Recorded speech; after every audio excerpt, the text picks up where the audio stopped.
பொதுத்துறை நிறுவனமா சேவை நிறுவனமா மின்துறையை சீரழிக்காது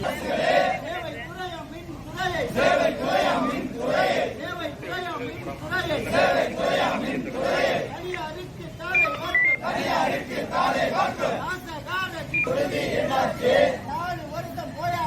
4 வருஷம் போயாச்சு